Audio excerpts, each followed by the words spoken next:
যে রবীন্দ্রনাথ রবীন্দ্রনাথ ঠাকুর তিনি যে সমস্ত রবীন্দ্র শুরু বলা নয় রবীন্দ্র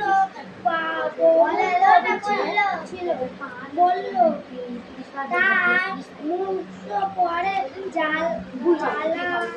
জ্বালা যাবাতে পাহাড়ে লড়াইয়ের আগে রবীন্দ্র বৃষ্টি পিছা তো এদিকে পিছা এদিকে চাপ চাপ এদিকে চাপ খাটের তলায় ঢুকাচ্ছে একজনকে আর ভদ্রভাবে বুঝতে পারিস না ঠিক করে বস।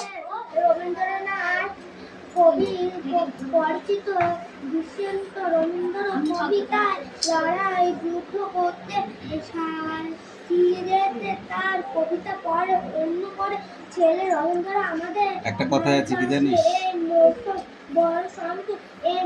বলছে প্রথমত ফার্স্ট গুণ বিচারি না ফার্স্ট দর্শনধারী ফির ভি গুণ বিচারি মানে কি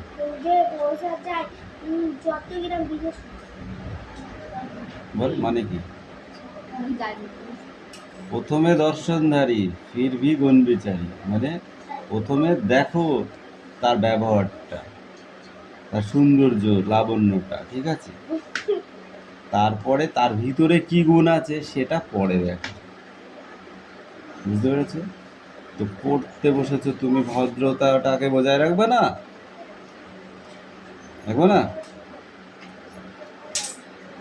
তারপরে পারো না পারো তার জন্য আমি আছি আমি ঠিক করে দেবো কিন্তু এখন করো তুমি চেষ্টা করো চেষ্টা না করলে আমি কাউকে ঠিক করে দেবো না আমাদের স্যার বলতো ঠিক আছে যে শোনো চেষ্টা যদি করে নিয়ে আসো তাকে মাফ করে দেবো আর যদি চেষ্টা না করো তার মানে তুমি চেষ্টা করো নি তুমি শিখবো কোথা থেকে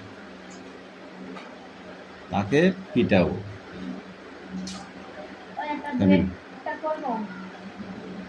আমি বলে দিয়েছি তো যেটা খুশি একটা করে রাখাও আমাকে ব্যাস তাহলে আমি বুঝবো যে হ্যাঁ তুমি অঙ্কটা শিখতে পেরেছো ছেলের দল ইংরেজদের বিরুদ্ধে মরণপণ লড়তে পারে চট্টগ্রামের সব মানুষ জানে এই রোগা সাধারণ চেহারার ধুতি পরা মানুষটির নাম সূর্য সেন কেমন মানুষ এই মাস্টারদা সবাই কেন তাকে এত সম্মান করে মাস্টারদা কথা বলেন মজাটাই হলো মাস্টারদাকে বাইরে থেকে দেখে বোঝার উপায় নেই তিনি এত বড় একজন নেতা তার পোশাক খুবই সাধাসিধে বাঙালির ধুতি পাঞ্জাবি বা ধুতি শার্ট রঙিন জামা পরেন না কথা যেমন কম বললেন হাঁটা চালাতে শব্দ হয় না তার বাড়ির লোকজনেরা বলে গরম পায়ে হাঁটলে তার খটখট আওয়াজ শোনা যায় না এই যে মানুষটি চুপচাপ যার ধরো তিনি কি করে এত ছেলেকে ভারতের প্রতিবেশায় খেপিয়েছে রাইফেল বন্দুক দিয়ে এ ভারী আশ্চর্যের কথা মাতারা হাই স্কুলের অঙ্কের শিক্ষক সূর্যকুমার সেন নতুন মাস্টার তাই ছেলেরা প্রথমে বুঝে নিতে চায়নি লোকটি কেমন তিনি গম্ভীর আসবেন অঙ্ক ভুল হলে বড় শাস্তি দেন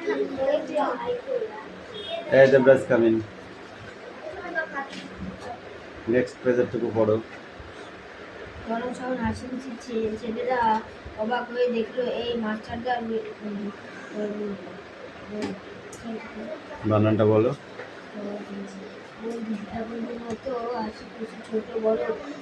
বন্ধুর মতো হাসি মুখে ছোটদের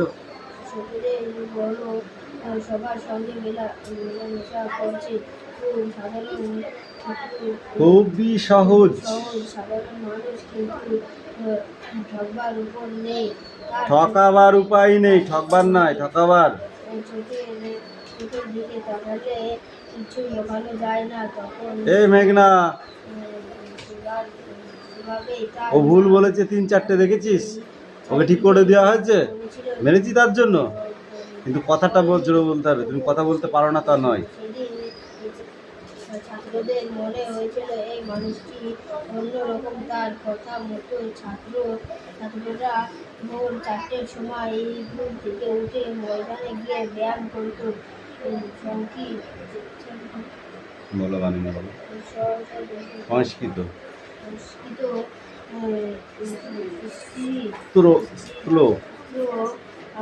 আবৃত্তি করতো মানে শ্লোক যাকে বলে ঠিক আছে কোনো ভোরবেলায় ছাত্ররা দেওয়ানজি পুকুর পাড়ে তাদের প্রিয় অঙ্কের মাস্টার মশাইয়ের মাস্টার মশাইয়ের মেস বাড়িতে পৌঁছে গেল। দেখে যায় পুরুষ ছেলেদের তুই ততক্ষণ দেখে নে, ভুল ভালো নেই কোথাও। তার দেখতে পাবন তার আদর্শ আদর্শ বলে চলেছিল। তার প্রিয় কবি রবীন্দ্রনাথ ঠাকুর এত প্রিয় তিনি বলতে বলতে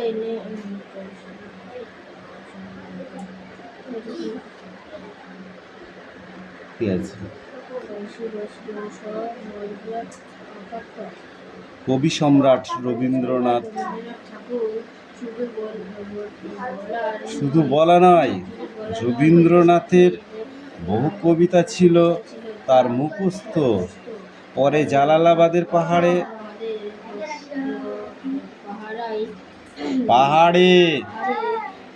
লড়াইয়ের আগেই রবীন্দ্রনাথের গান কবিতা শুনেছেন তিনি।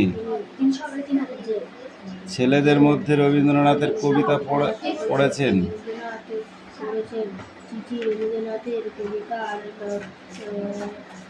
লড়াই আবৃত্তি করেছেন। সাথীদের তার কবিতা পড়তে অনুরোধ করে বলেছেন, রবীন্দ্রনাথ আমাদের ভারতবর্ষের একমাত্র মস্ত বড় সম্পদ।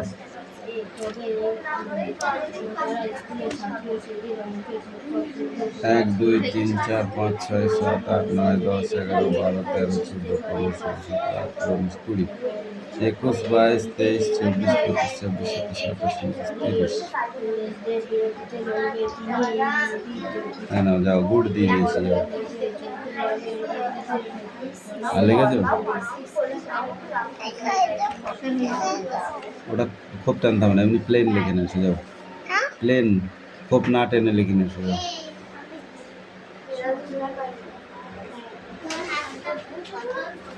এ 2 পেজ কোশ্চেন অ্যান্সার। এই দেখি লাবণী কি করেছিস, দেখি এবার। এই দেখি দেখ।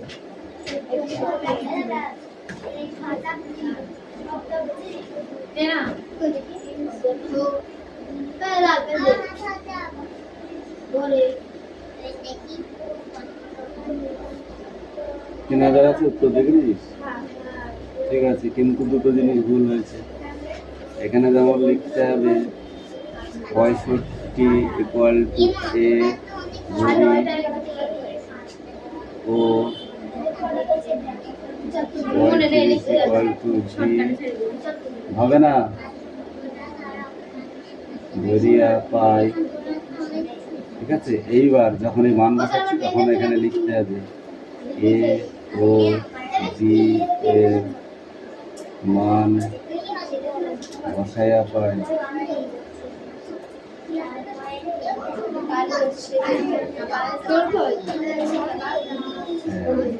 এইটুকু লিখলে তবে অঙ্কটা শিখে গেল। অঙ্ক সারা বছর পয়সাটা দিয়ে করেছিস, কি করেছিস?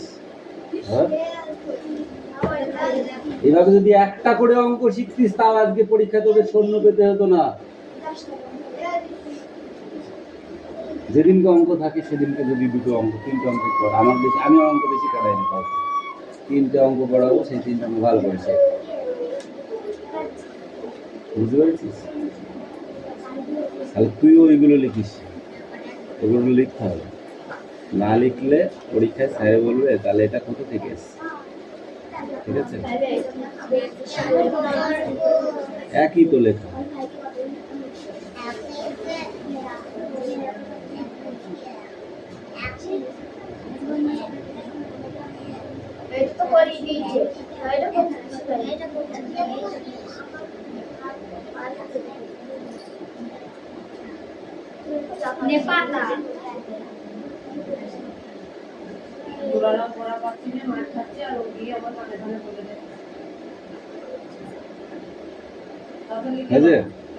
এই তো হয়ে গেল অঙ্ক। এটা কত? এটা কত? এক যোগ করে যা হবে এখানে বসাবে কত গুণকে। এটা কত 4, এটা কত 2, সব গুণে যা হবে এখানে বসাবে। এটা কত 5, এটা কত 2, যা হবে সব এখানে বসে দেবে। 4 আর 4 কত হয় এখানে লিখে দেবে। 6 আর 3 কত হয় এখানে লিখে দেবে। ঠিক আছে, 2 আর 7 কত হয় এখানে লিখে দেবো। যাও এই দাগগুলো এখানে নিচে নিচে কেটে করবা। যাও,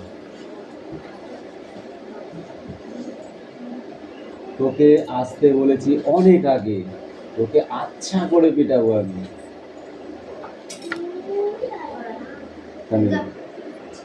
অঙ্ক এমন একটা জিনিস, শেখার পরে প্র্যাকটিস করতে হবে। পড়া মাথায় ঢোকে না, নাই তুমি প্র্যাকটিস না করার জন্য। ও দেখো প্র্যাকটিস না করে করে শেষ, সব অঙ্ক করানো হয়ে গেছে। প্র্যাকটিস দিলে এখন 4 আনা চলে গিয়েছে, প্র্যাকটিস না করলে ওরকমই হয়।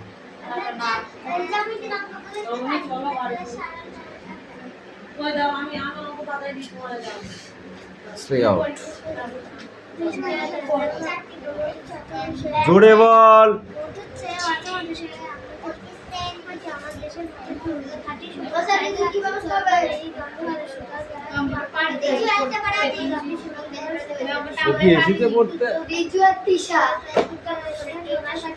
তৃষা কবে পড়া দিবি?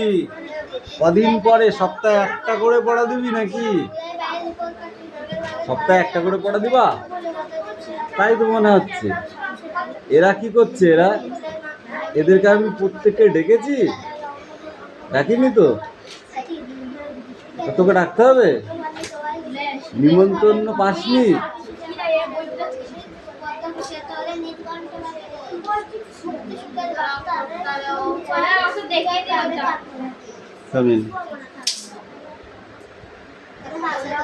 कम कम कम कम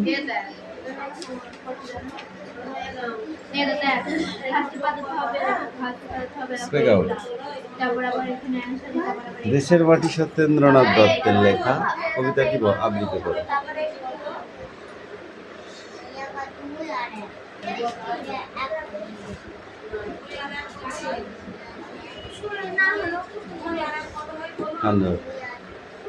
উদ্বস্ত 10 লাখ।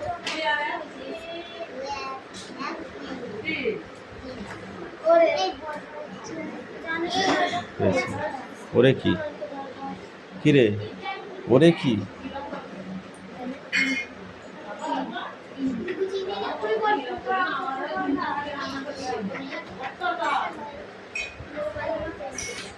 আমি কান ধরলাম, আমার পড়াটা হলো না, আমি কান ধরলাম, সাতক্ষণ মাপ হলো না। এইটা বাড়িতে মুখস্থ করে ফেলবি, আর এই কোশ্চেনের সাথে ওইটা ধরবো আমি। আবার এই পর্যন্ত পড়ে আসবি।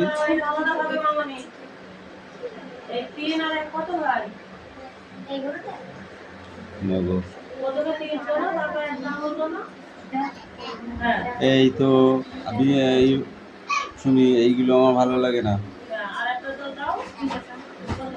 ওইগুলো মোটেই ভালো জিনিস না। এই লাবণী বল দেখি সরল রেখা কাকে বলে?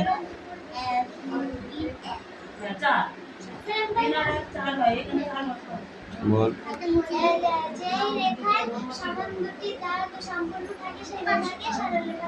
সমদ্বিবাহু সরলরেখা বলে।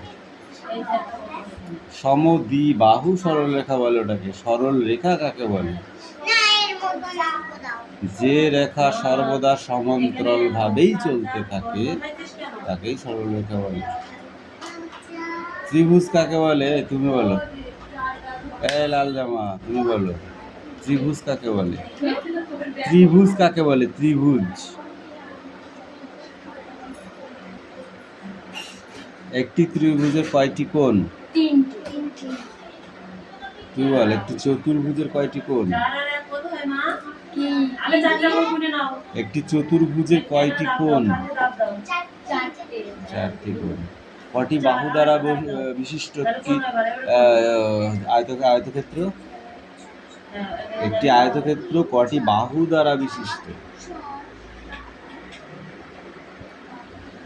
বলো। আয়তক্ষেত্র চতুর্ভুজ একই জিনিস। চতুর্ভুজের হচ্ছে 4টি বাহু সমান, আর বর্গক্ষেত্রের হচ্ছে 2টি করে বাহু সমান।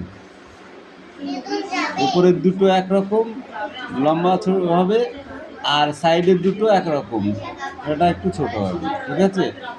যেমন বলে দৈর্ঘ্য বাই প্রস্থ, দৈর্ঘ্য একরকম হয়, প্রস্থ একরকম হয়।